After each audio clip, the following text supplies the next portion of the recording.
Minute ઓછી થઈ. તો ગ્રીન માં તમે કેપ્સિકમ છે એનો યુઝ કરી શકો છો. પછી ઘણી વખત છે ને ઘણી એવી વેજીટેબલ્સ છે જે તમે થોડુંક નાખી દો ને તો તમારી ચટણી એવી જ થાય, ઘટ થાય. હવે દૂધીના છાલ છે, પછી તુરિયાની છાલ છે, કાચા ટમેટા છે.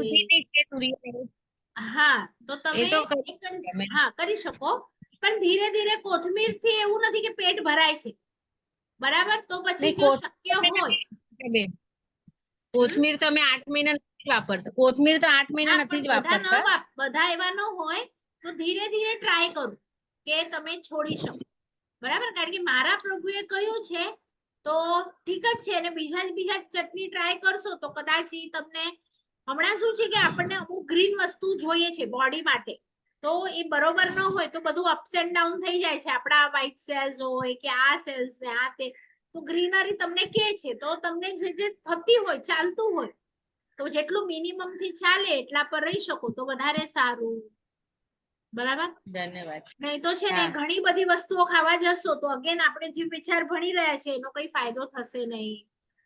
હા, પણ તમને એવું લાગે કે આજે બીજો કોઈ ઓકાર નથી, હું આ બધી વસ્તુ છોડું છું ને આજે હું ફુદીનાની ચટણી સાથે રોટલી ખાઈ લઈશ, તો તમે ખાઈ શકો છો, કારણ કે તમે ત્યાં બીજા જીવોને અભયદાન. પછી તમે કહો નહીં મને 2 ગ્રીન શાક પણ જોઈએ, મને ચટણી પણ જોઈએ, મને સલાડ પણ જોઈએ, કારણ કે એ તો અનંતકાયમાં નથી, એ તો અપક્ષમાં નથી. તો આપણે મૂળથી જ એ શીખીએ છીએ મોહનીયને કેમ હેન્ડલ કરવું. તો મોહનીયને તમે જેટલી ઓછી વસ્તુ ખાય, તમારું પેટ ભરાવવું જોઈએ, એની ના નથી પાડતી, પણ એ તો 1 ને 2 વસ્તુથી પણ ભરાઈ શકે ને. તો તમે એટ અ ટાઈમ 2 શાક નહીં ખાઓ એવું તમે નિયમ લઈ શકો કે હવે દૂધી પણ જોઈએ ને ભીંડા પણ જોઈએ, એક દૂધી હોય તો ચાલી જાય. તમારી માટેની વાત છે, બીજા માટેની નહીં, બરાબર?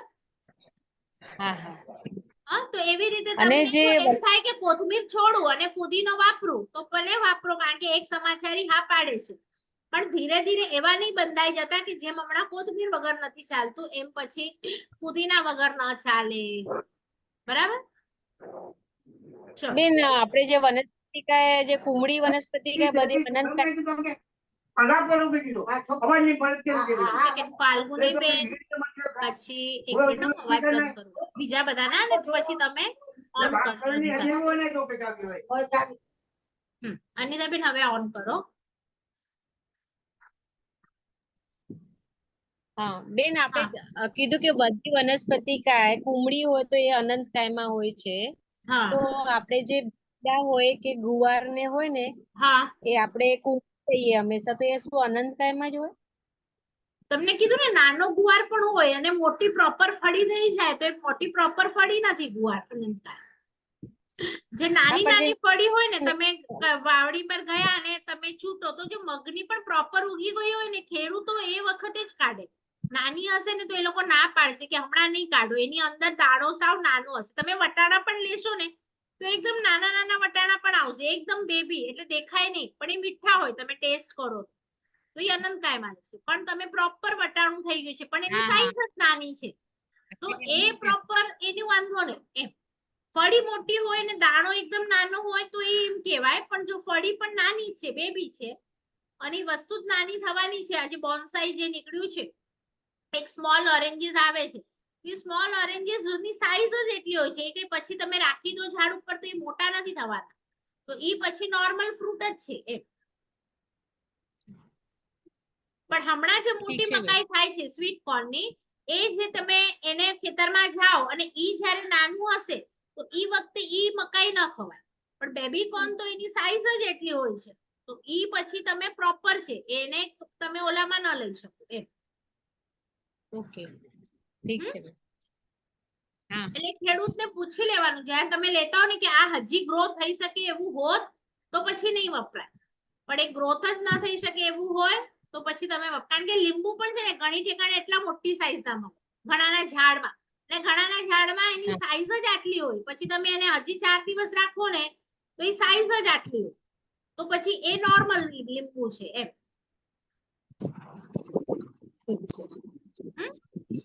ચલો, તો 12માં એમના લક્ષણ બતાડ્યા છે કે ગૂઢ શિર સંધિ પવમ, એટલે શું કે જેના કણસલા શિર સાંધા, ગાંઠા વગેરે ગુપ્ત છે, છાના છે, ભાંગવાથી જેના બે સરખા ભાગ થાય છે, જેમાં તાતડા ન હોય તથા છેદીને વાવીએ તો ફરી ઉગે, તેને સાધારણ વનસ્પતિ કહેવાય. આ આપણને સ્કૂલમાં પણ આવ્યું હતું. એટલે અહીંયા ટોટલ તમારે 4 વસ્તુ બોલવાની છે. ફર્સ્ટ શું બોલવાનું છે? જેના કણસલા, સાંધા, ગાંઠા. તમે અદરક ને લો ને તો એની ગાંઠો દેખાશે તમને. આપણે કહીએ ને ઊસની કેમ બે ગન્નાની વચમાં ગાંઠ હોય, એ મોડી હોય, એમાં રસ ન હોય, તો એવી રીતે ગાંઠા વગેરે ગુપ્ત હોય, ભાંગવાથી જેના બે સરખા ભાગ થાય, જેમાં તાંતડા ન હોય તથા છેદીને વાવીએ તો ફરી ઉગે, એને સાધારણ વનસ્પતિ કહેવાય. હવે સેમ અહીંયા નીચેની લાઈનમાં એક જ લાઈનમાં લખી દીધું તવ્વિવર્યમ. તવ્વિવર્યમ એટલે વિપરીત. વિપરીત એટલે ઊંધું. ઊંધું લક્ષણ એ પ્રત્યેયમ, પ્રત્યેકનું ઊંધું હોય. એટલે આ 4 વસ્તુઓ હવે ફરીથી ઊંધી નહીં બોલે, પણ તમારે સમજવાનું કે જેના બે સરખા ભાગ ન થાય, જેમાં તાંતડા હોય, તો પછી એ પ્રત્યેકમાં જશે. આપણે નીચેનું વાંચીએ તો વધારે ક્લિયર થાય. સામાન્ય વિશ્વમાં જે વૃક્ષો આપણી નજર સામે આવે છે, એ ઝાડના પાંદડા વગેરેમાં સ્પષ્ટ શીરો અને નસો દેખાય છે, જ્યારે સાધારણ વનસ્પતિકાયમાં એ જોવા ન મળે. વાંસ, શેરડી વગેરેની ગાંઠો સ્પષ્ટ જાણી શકાય છે, પરંતુ સાધારણ વનસ્પતિકાયમાં ગુપ્ત હોય છે. સામાન્ય વૃક્ષના ફળ, મૂળ આદિમાં તાંતડા હોય છે, પરંતુ બટેટા, કાંદા, બીટ વગેરે સાધારણ વનસ્પતિકાયમાં તાંતડા હોતા નથી. અનંત કાયરૂપ. તમે જો ફ્રૂટ્સ કોઈ ખાશો તો આમ રેશો રેશું તમારા મોઢામાં રહી જશે, એનો દાંત, મોસંબીનો, સંતરાનો. પણ તમે બટેટું ખાશો તો એવો આમ રેશો રહેશે, આમ રેશો, સ્મોલ રેશો એ નહીં રે. જે સંતરાની પાછળ વ્હાઈટ વ્હાઈટ હોય ને આપણા રેશા, તો એવા રેશા નહીં રે. તો અહીંયા શું કહેવા માંગે છે? અનંત કાયરૂપ વનસ્પતિને તોડવી હોય તો એના ધાર્યા 2 કટકા સહજતાથી સંભવી શકે, પરંતુ પ્રત્યેક વનસ્પતિ કાયમાં એ શક્ય ન હોય. સાધારણ વનસ્પતિ કાયનો નાનો ટુકડો પણ ફરીથી વાવવાથી ઉગે છે, જ્યારે પ્રત્યેક વનસ્પતિ કાયમાં આવું બનતું નથી. એક્ઝામ્પલ શું આપ્યું છે? પાનકુટીના પાંદડા, બટાટાના આંખનો ભાગ વાવવાથી પણ તે ઉગે છે. એવી રીતે સાધારણ વનસ્પતિ કાયના લક્ષણો ઉપરથી આપણે તપાસ કરીને એમને જુદા તારવી શકીએ. જો નીચે તમને બતાડ્યું છે સાધારણ વનસ્પતિ કાયના લક્ષણો શું બતાડ્યા છે, અને હવે પ્રત્યેકના નીચે સ્ટાર કરેલા છે. જેના કણસલો, સાંધા, ગાંઠો વગેરે છાનું ન હોય પણ દેખાતા હોય, ભાંગવાથી જેના બે સરખા ભાગ ન થતા હોય, જેમાં તાંતણા હોય. તમે ભીંડાને તોડો તો ઉપરનો ભાગ કેવો છે? અલગ છે. એનું હેડ છે, ક્રાઉન છે, અને નીચેની પૂંછ જેવું અલગ છે. એટલે એક સરખું તૂટ્યું?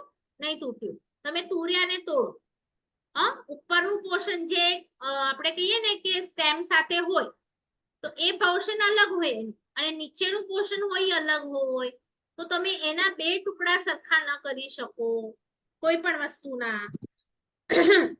તો આ તમારી 12મી ગાથા થઈ. અને સામે પણ એક છે, જે છેદીએ અને વાવીએ તો ફરી ન ઉગે. તમે છે ને ટમેટાને કાપો, અને ટમેટાનું જે રેડ વાળું બહારનું જાડું પોર્શન છે, બિયાની વાત નથી કરતી, રેડ વાળું જાડું પોર્શન, એને તમે માટીમાં નાખી દો. કે સંતરાની એક ફોડ હોય, ચીર હોય, એને તમે માટીમાં નાખી દો, બિયા વગરની વાત કરું છું, તો એ ઉગશે નહીં ઉગે. એની માટે બીયો જ જોઈશે. પણ અનંત ગાયમાં કેવું હોય? તમે કોઈ પણ પોષણ લો બટેટા, તો એનું ઝાડમાં પણ એવું જ છે. તમે મૂળનું નહીં, ઉપરથી પણ કોઈ ડાળીનું લઈ લો ને, તો પણ તમારું એ વસ્તુ ઉગી જાય. તો એને પછી સાધારણ વનસ્પતિ કાય કહેવાય. ને નોર્મલ પ્રત્યેક હોય એમાં તમારે એનું બીજ નાખવું પડે. ચલો, તો આટલા સુધી થયું આપણું સાધારણ. હવે આપણું સાધારણ કમ્પ્લીટ થાય છે કે એક શરીરમાં અનંત જીવો, જેનું પુણ્ય ઓછું છે પ્રત્યેક વનસ્પતિ કરતા. હમણાં આપણને ખબર પડે કે તમે પ્રત્યેકમાં જઈ રહ્યા છો, તો તમે પુણ્યશાળી છો, પણ તમે સાધારણમાં જી રહ્યા છો તો તમારું પુણ્ય ઓછું પડ્યું. તમારે એક જ શરીરમાં અનંતા જીવો સાથે રહેવું પડશે.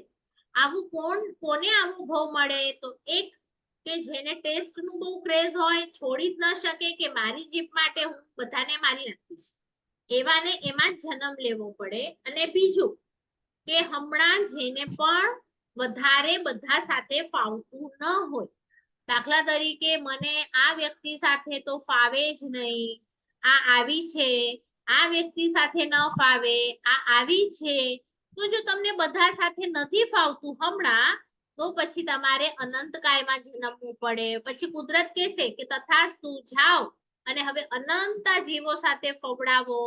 પણ અહીંયા જો તમને બધા સાથે ફાવતું હોય, મૈત્રી ભાવ હોય, તો પછી તમને પ્રત્યેક મળી શકે.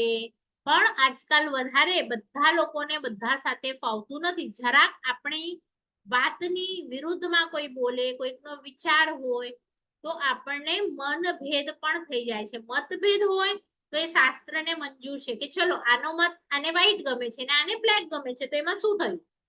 પણ મનભેદ એટલે શું કે મેં રેડ કહ્યું અને આણે યલો કરાવ્યું, તો હવે મને કાયમી એની માટે દ્વેષ છે અને મારું મનથી ભેદ થઈ ગયું અને મને હવે આ વ્યક્તિ સાથે ફાવે જ નહીં. તો ફાવે જ નહીં, આની સાથે ન ફાવે, આની સાથે ન ફાવે, આની સાથે, તો આવા બધાને પછી બધા સાથે આ અનંત કાયમાં ઉત્પન્ન થઈ અને ફવડાવવું પડે. પાછળ તમને બધા જીવોના હાઈટ પણ આવશે, બધા જીવોના આયુષ્ય પણ આવશે. હમણાં આપણે અમુક ગાથાઓ સુધી બધાના ખાલી એક્ઝામ્પલ્સ અને નેમ્સ લઈએ છીએ. એ લોકો વિશે ડિટેલમાં પાછળ આવશે, એક ટેબલ આવશે કે જેમાં આ બધા જીવો જેટલા પણ આપણે એક્ઝામ્પલ લઈએ છીએ એ લોકોના આયુષ્ય કેટલા હોય, ત્યારે તમે તત્વચિંતન કરશો કે બાપરે આમાં જન્મી તો આટલું આયુષ્ય, આટલી વખત જન્મ મરણ, ત્યારે તમને ખરો જીવ વિચાર ખબર પડશે. હમણાં તો આપણે ખાલી કયા કયા જીવો આવે છે, શેની અંદર, હમણાં આપણે આમ આંખો ખોલીને જોઈએ તો અહીંયા મને ગરોળી દેખાય ને માખી દેખાય ને મચ્છર દેખાય, કે મને વનસ્પતિ દેખાય કે પાણી દેખાય, બહુ ફરક પડતો નથી. પણ હવે તમને ખબર પડશે કે આમાં આપણે શું જોઈએ છે કે આ બધાને ઇન્દ્રિય કેટલી છે, આ બધાના પ્રાણ કેટલા છે, આ બધાની પર્યાપ્તિઓ કેટલી છે, આ બધાનું જ્ઞાન દર્શન ચારિત્ર કેટલું છે. તો જેમાં પણ જેટલી વધારે જ્ઞાન દર્શન ચારિત્ર હશે, ત્યાં તમે જો એમને મારશો તો તમને દોષ વધારે લાગે. દાખલા તરીકે હમણાં આપણે બધા એકેન્દ્રિય જોઈ રહ્યા છીએ, પછી જ્યારે બે ઇન્દ્રિય આવશે તો એનું એક્ઝામ્પલ આપણે જોઈશું બે ઇન્દ્રિયમાં, કે સમજો વાસી ફૂડ, તો હવે એવા જીવોને વાસી ફૂડ ને બે ઇન્દ્રિય આવી ગઈ, તો એ લોકોનું જ્ઞાન દર્શન ચારિત્ર એક કરતા તો વધારે હશે. તો હું અગલા દિવસે ઢોકળા ખાધા, મને એટલો તકલીફ નહીં થઈ, એકેન્દ્રિય જીવ ગયા ચોખાના, દાળના. પણ એક બનાવેલા ઢોકળા રાખી દીધા ને બીજે દિવસે ખાધા, પાવભાજી રાખી, બેટર રાખ્યું છે, પણ તો બીજા દિવસે એમાં તમને એ વસ્તુ ચિકાસ વાળી લાગશે. તો આ કેમ થયું કે એમાં લાડિયા જીવ ઉત્પન્ન થઈ ગયા. હવે એની ઇન્દ્રિય બે છે, એટલે તમને જે અગલા દિવસે પાપ લાગ્યું એના કરતા ઘણું ઘણું ઘણું ઘણું વધારે આ બીજા દિવસે લાગશે. અને રાત્રિના જે જીવો પડે છે એ તો પડશે જ, કારણ કે રાત્રિના તમે જે ખુલ્લું રાખ્યું, સમજો પાણી રાખ્યું પીવા માટે, અથવા રાતના ભોજન કર્યું, હવે 6 વાગે મેં જ ઢોકળા ખાધા તો મને સમજો આટલું પાપ લાગ્યું, પણ સાંજે 10 વાગે રાતે મેં ખાધા તો 6 થી 10 સમજો મેં ગેસ ઉપર કુકિંગ સ્ટાર્ટ રાખ્યું, તો આગળ જતા તમને આપણે લઘુ સંગ્રહણી કરીશું ત્યારે ખ્યાલ આવશે કે એક દ્વીપમાંથી તમસ્કાયના જીવો ઉડીને 6 વાગ્યાથી મોર્નિંગના 6 વાગ્યા સુધી આવીને પડે છે. હવે તમારું અડધો કલાક ગેસ ચાલુ છે, તો જે જીવો તડકામાં હતા જ નહીં, મરી જતા હતા, એ બધા લાખોના હિસાબે આટલું તમે એક વટકી જેટલું પણ ફૂડ બનાવો ને, તેમાં લાખો લાખો લાખો લાખો લાખો દરેક સેકન્ડે પડતા હોય.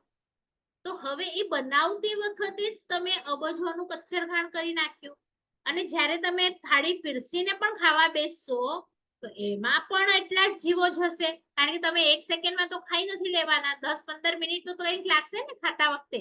તો એ જે થાળી ખુલ્લી છે તમારી, પાણી પીઓ છો, એ બધામાં એ જીવો પડી રહ્યા છે.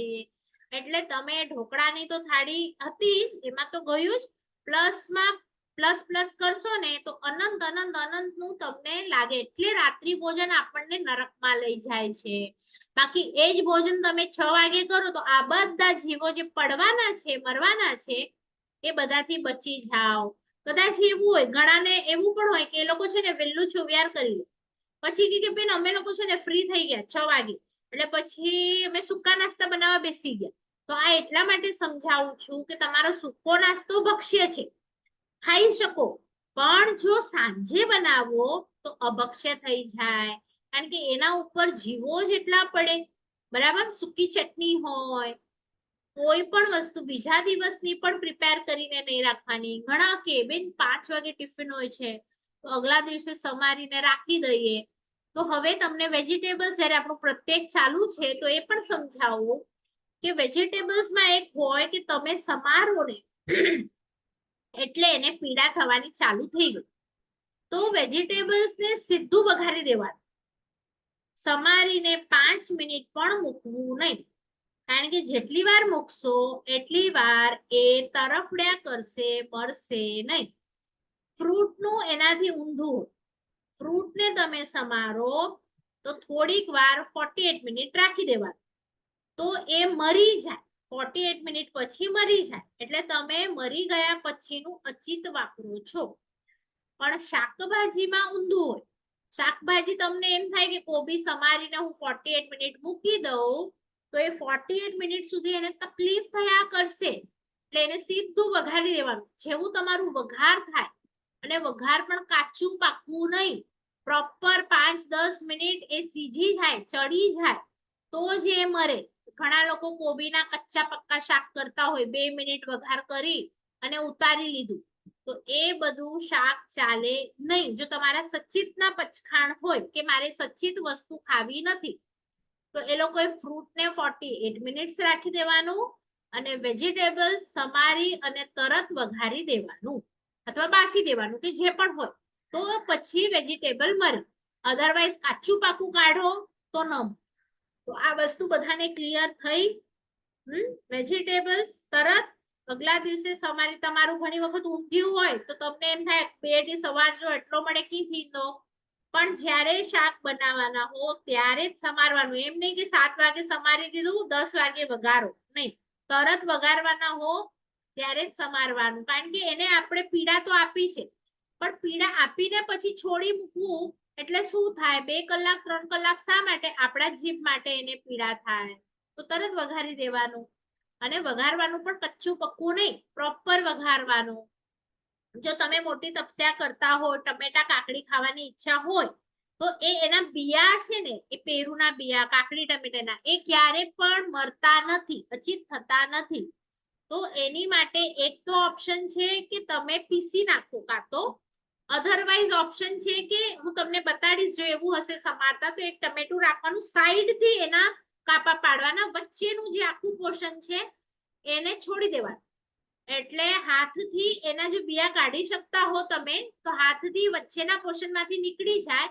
તો એ બિયા જો એક પણ તમે કોન્ફિડન્સ થી કહેતા હો કે મેં બરાબર જોયું, એક પણ બિયો આવ્યો નહીં, તો એ ટામેટું તમે વાપરી શકો. તો એમાં જીવ નથી, પણ જો એક પણ બીયું આવી ગયું તે તમારે હવે સમજો કે ખાવું છે સલાડની જેમ ટામેટું, તો તમે ખાઈ શકો નહીં. એકાશના વગેરેની વાત છે.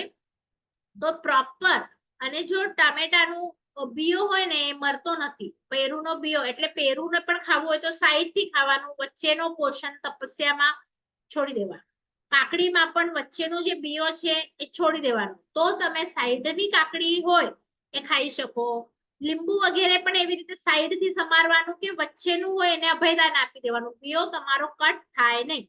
મોસંબીને પણ એવી રીતે સમારો કે તમારો બીયો કટ થવું જોઈએ નહીં, સાઈડ થી વચ્ચેનો પોર્શન હોય એને અભયદાન આપી દો, તો એવું થઈ શકે. અને તપસ્યામાં બીયો લાગેલો હોય, સમજો એક મોસંબીમાં રહી ગયો બીયો, તો એને પછી નહીં ખાવાનું, કારણ કે બીયો હોય અડેલો હોય મોસંબીને, તો એ મોસંબી મરી નથી, એ સચિત છે. તો એકાશનામાં આપણે સચિત વસ્તુ ખવાય નહીં, તો બિયા બધાના પ્રોપરલી કાઢી લેવા. તો એ કાઢ્યા પછી 48 મિનિટ દાડમ હોય તો તમે કાઢો પીઓ તો એ તમને ચાલે નહીં, કારણ કે એમાં બિયા જ છે. તો એ બિયાનું જ ફ્રૂટ છે, તો એને તમે જ્યુસ કરી નાખો. એ જ્યુસ ને પણ 48 મિનિટ રહેવા, તો પછી એ તમને જ્યુસ ચાલે. બરાબર. તો આ કેમ કહીએ છીએ, કારણ કે ઘણી વખત મોટી મોટી તપસ્યા હોય ને 4 મહિના 2 મહિના, તો તમને બધી વીકનેસ ના આવે ને જ્યુસ પીવું હોય તો તરત જ જ્યુસ કાઢ્યું તો હજી એમાં જીવ છે, તો એ જ્યુસ તરત નહીં પીવાનું, એને 48 મિનિટ્સ રાખી દેવાનું, તો પછી એ તમને ચાલે. હજી આગળ આવશે બધું. આપણે ગાથા નંબર 13 લઈ લઈએ, પછી ફરીથી ડિસ્કશન કરીએ. તો 13મી માં ગાથામાં શું કહે છે આપણને? ગાથામાં જોઈએ એગ એટલે એક, શરીરે એટલે એક શરીર, એગો જીવો એક જીવ એટલે એક શરીર એક જીવ. આગળ અનંતકાયમાં જોયું તું એક શરીર અનંતા જીવો. પછી જેસિમ જેને છે, તું તેય પત્તેયા એવાને આપણે પ્રત્યેક કહીશું, પ્રત્યેક વનસ્પતિ. અને એના એક્ઝામ્પલ શું છે પ્રત્યેક વનસ્પતિમાં? તો નીચે લખ્યું ફળ, ફૂલ, છલ્લી, કઠ્ઠા. એટલે શું? કોઈ પણ જાતના ફૂલ હોય, સમજો તમે રોઝ લીધું, કોઈ બી ફૂલ, પછી કોઈ બી ફળ લો, તો એ ફળ પણ એક જીવમાં એક ફળ. અને ઓલું છે કાંદા બટેટા, બંને ઘણા અલગ અલગ છે. કાંદા બટેટા એ અનંતકાય છે, ફળ છે એમાં એક જ જીવ છે. પછી લખ્યું મૂળગ પત્તાની બિયાણી. મૂળગ એટલે મૂળ, પછી પત્તા એટલે પાંદડા, અને બિયાણી એટલે બીજ. એટલે સમજો તો એક સંતરું મેં તમને આપ્યું, તો એ સંતરું છે, એ સંતરામાં મારો જીવ છે. પછી જે એ સંતરાના બિયા છે, જો એની અંદર આપણે એમાં ઇમેજિન કરી 10 બિયા છે, તો એ 10 બિયાના 10 અલગ અલગ જીવ પકડવાના. પછી એ જે ડાળ ઉપર લટક્યો છે, તો એ દાળને સમજો 25 પાન છે, તો એ 25 પાન અલગ અલગ અલગ અલગ જીવ. પછી જે થડ છે એ અલગ જીવ, પછી એનું જે મૂળ છે એ અલગ જીવ. ઘણી વખત શું થશે, જુઓ તમે મૂળ એમ જ પડ્યું છે ને ઉપરથી થડને કાપી નાખ્યું, બરાબર, તો વરસાદ પડશે તો શું થશે, એના ઉપર બીજું ઝાડ ઉગી જશે. ઘણા તમે ઝાડો જોયા હશે કે જે મૂળથી નહીં કાપેલા હોય, તો એ ઝાડ કેમ ઉગ્યું બીજું? તો કે છે કે મૂળનો જીવ મર્યો નહીં હતો, થડનો જીવ મરી ગયો હતો. તો તમે હમણાં પણ જે લોકો રસ્તા ઉપર બીએમસી વાળા કાપીને જાય છે થડ, તો તમે જોશો તો થડની સાથે જો મૂળ પડ્યું હશે અને વરસાદ પડશે તો ઈ ઝાડમાં ફરીથી ઉગે છે. એનો અર્થ શું થયો કે મૂળનો જીવ મર્યો નથી.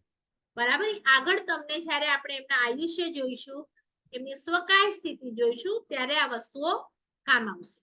તો હમણાં એમ ધારવાનું કે તમે જુઓ કે એક ઝાડ હોય તો એને આપણે પાંદડા પણ કાઉન્ટ કરી શકતા નથી, તો કેટલા બધા ઝાડા આ વનસ્પતિમાં છે, કારણ કે એટલા બધા ફળો, એટલા બધા ફૂલો, એટલા બધા એમના બિયાઓ, એટલા બધાના પાન, અને આ બધી વનસ્પતિ એક સાથે કરો. આપણે સમજો કોઈક એક નગર લઈએ, સમજો કે હું છેડાનગર રહું છું, તો એ છેડાનગરના આપણે મનુષ્ય કાઉન્ટ કરીએ, બરાબર, તો આપણે પકડીએ કે 100 છે, 500 છે, વધારે કોઈક મોટા નગર હોય તો લાખ છે, બરોબર. પણ જો આપણા એરિયામાં એક જ ઝાડ હોય તો તમે જોશો ને તો એના પાન વગેરે કાઉન્ટ આપણે કરતા નથી, પણ લગભગ થઈ જશે 1 લાખ જેવું. તો અને જો એમાં પણ ક્યાંક સેવાળ હોય અને ક્યાંક આ કાંદા બટેટા હોય, તો પછી તમે જુઓ કે એક બટેટું કહે છે કે આ બધા આપણે પૃથ્વી કાય બધા લઈ લઈએ, અપકાય બધા લઈ લઈએ, સમજો તેવું વાવ 2 ને 3 ને 4 ને 25 ને બધા લઈ લઈએ, તો એ બધાને આ સાધારણ વનસ્પતિ કાય ટક્કર આપી દે, કારણ કે આ એક જ બટેટું ઇનફ છે બધા જીવો સામે લડવા, કારણ કે અનંતમાં ગયું. અને આપણે બધા શું છે, અનંત નથી. મનુષ્ય તો સંખ્યાતા છે અને બીજા બધા જીવો અસંખ્યાતા છે. તો અસંખ્યાતા અને સંખ્યાતા બધાને ટોટલ કરીએ ને તો અનંત સામે આપણે પહોંચી શકીએ નહીં. બરાબર. એટલે તમે વિચારો કે આટલા બધા જીવો, જો મનુષ્યમાં તો મને આટલા જ દેખાય છે, ગણતરી વાળો એક 29 આંકડાનો આંકડો છે મનુષ્યનો, એ જોઈએ તો આપણે લખાવીશું. તો એ આંકડો મનુષ્યનો કાયમી અહીંયા રહેશે, એનાથી એક મનુષ્ય વધશે નહીં, એક મનુષ્ય ઘટશે. તો આટલા મનુષ્યો અને સામે સામે આટલા બધા પૃથ્વીકાય, અપકાય, તેવકાય બધાનું આપણે ટોટલ કરીએ તો પણ કે છે કે સાધારણનો આંકડો વધી ગયો. એટલે સાધારણમાં મારો જન્મ થાય તો, કારણ કે ત્યાં જ વેકેન્સી વધારે છે, મનુષ્યમાં તો 29 નો જ આંકડો છે. હવે જ્યારે આપણે દંડક વગેરે ભણીશું ત્યારે ખબર પડશે કે દેવો જે છે એ મરી અને દેવ બને કે ન બને, એ તમને ત્યારે આવશે. નારકો છે એ મરીને નારકો પણ ન બને અને દેવ પણ ન બને. તો એ લોકો માટે મનુષ્ય અને તિર્યંજ ખુલ્લું છે. નારકો માટે પણ મનુષ્ય તિર્યંજ, દેવો માટે પણ મનુષ્ય તિર્યંજ, અને તિર્યંજો માટે તો બધું ખુલ્લું છે, ચારે ચાર. તો જો દેવો અને નારકો આપણી મનુષ્યની સીટ પડાવી લેશે તો પછી એ લોકો માટે તો કન્ફર્મ જ છે મનુષ્ય અને તિર્યંજ. આપણા માટે ચારે ચાર ખુલ્લું છે. તો રીત બહુ ઓછી છે, રિઝર્વ છે. તો પછી આપણને કા પૃથ્વીકાયમાં જવું પડે, કા આપકાયમાં જવું પડે, કા બે ઇન્દ્રિયમાં પુણ્ય ઓછું છે બે ઇન્દ્રિયમાં જવું પડે, થોડું વધારે હોય તો તે ઇન્દ્રિય મળે, થોડું વધારે હોય તો પંચેન્દ્રિય માટે તો ઘણું જોઈએ, અને બધું પુણ્ય હમણાં વાપરી નાખીશું તો આપણો જન્મ પંચેન્દ્રિયમાં થશે નહીં, અથવા થશે તો થોડુંક પુણ્ય ઓછું હોય તો આફ્રિકાના જંગલમાં થાય, હજી થોડુંક વધે તો ઇન્ડિયામાં થાય, પણ તમને ધર્મ ન મળે. કારણ કે ધર્મ વાળો પાછું પંચેન્દ્રિય ભાવ મળવું એની માટે હજી વધુ પુણ્ય જોઈએ. તો આપણે આ ભાવ પાછળ ઘણું બધું પુણ્ય એનકેશ કરી નાખ્યું છે, અને પછી આ ભાવમાં હવે એટલું બધું ભેગું કર્યું છે કે નહીં કે ફરીથી આપણને પંચેન્દ્રિયનો, એ પણ મન વાળા, એ પણ ધર્મ વાળા, એ પણ આર્ય દેશમાં મળવું. એટલું આ જે વિચાર ભણશો ને પછી તમને થશે કે હું મરી અને આ 563 માં જઈ શકું છું. અને એ આ ગયા પછી એમનું આયુષ્ય જોશું તો લાખો વર્ષનું હશે, તો તમે લાખો વર્ષ ત્યાંથી બહાર આવી શકશો નહીં. ત્યારે શું કરીશું? તો ત્યારે તમને આ 10 મિનિટ ભણવાની છે ને એ તમને એકદમ વ્યર્થ, આપણે શું કહેવાય એને, એકદમ શું લાગશે, વેસ્ટ તો નહીં પણ વેરી વેરી તમે સારી ઇન્વેસ્ટ કરી એવી લાગશે. તો ફરીથી આનું વાંચન કરીએ આપણે. અહીં પ્રત્યેક વનસ્પતિ કાયમાં સમજણ આપીને એક વૃક્ષમાં 7 સ્થાનમાં જુદા જુદા જીવ છે. એક વૃક્ષ લઈએ તો એના ફળમાં જુદો જીવ, ફૂલમાં જુદો જીવ, થડમાં, મૂળમાં, પાંદડામાં, છાલમાં તથા બીજમાં જુદા જુદા જીવ છે.